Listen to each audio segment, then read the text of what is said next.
Swamiji, how will I know if I'm making progress on the path of bhakti? This is a question that arises in the minds of all sadhaks.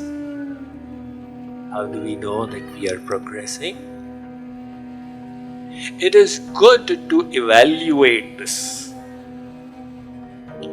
The sign of progress is twofold.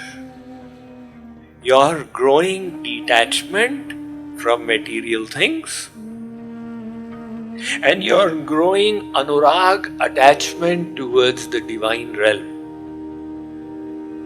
What will be the reflection of these two parameters? Detachment. You are able to take adversities in your stride. Insults, difficulties, inconveniences, you brush them off. It doesn't matter. That is the sign of vairagya, growing detachment. And the sign of anurag is the hunger. Your hunger, your thirst is growing.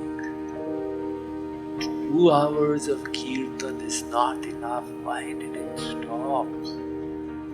Why did it become 10 o'clock at night? The kirtan is over. I wish they had continued for another 2 hours. If that kind of thirst is growing, then know that you are progressing. But this is again a simplistic explanation. There is much more to it. You don't grow only in anurag and vairagya. There is also the selflessness, the samarpan, the tyag, the renunciation, the desire to serve. So in these parameters, the disciple is not very easily able to evaluate because the disciple doesn't even know fully what progress looks like. Guru knows. The disciple is progressing, even though it may not seem like that to the disciple. So the real measure of progress is with God and with Guru. But for us, these two metrics can serve as a good estimate. Am I getting detached? Am I better able to manage my mind? And am I developing the hunger in the divine realm?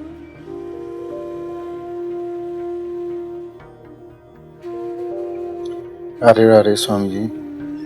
I think this is a burning question that could apply to all of us. In the Bhagavad Gita, Lord Krishna says, engage your mind always in thinking of me. Being absorbed in me, you will surely come to me. He also said, whatever state of being one quits his body at the time of death, that is what he will attain. So Swamiji, how do we reconcile these two verses from God, from the Lord, with when someone is in a coma and may not be able to remember him at the time of death? Thank you. Actually, you gave the verses in the reverse order in which they occur, right?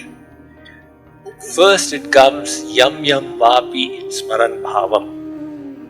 Whatever you remember at the time of death, you shall attain. Arjun, if you remember me, you will attain me. But then comes the next verse. He says, Arjun, try and remember me always. Because at the time of death, it is not easy to remember him. Death is extremely painful. I don't wish to scare you, but one of the most painful things in the world is a scorpion bite. I imagine multiple scorpion bites.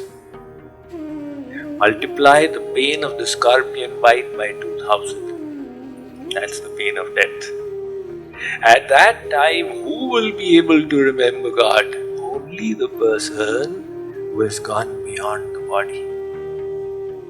Okay, so if you wish to die in remembrance of God, you will have to practice it all your life.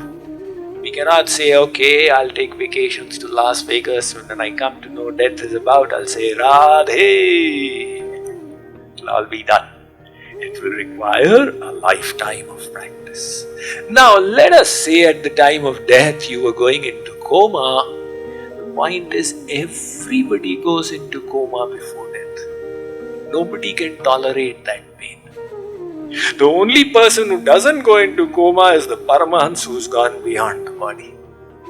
And for the others, it's the point of before you go into coma, what is your remembrance? But in the court of God, there is perfect rationality. He is not whimsical. He gives us the fruit of our actions, what we deserve. So He notes our actions, He keeps account of them, and He gives us the fruit.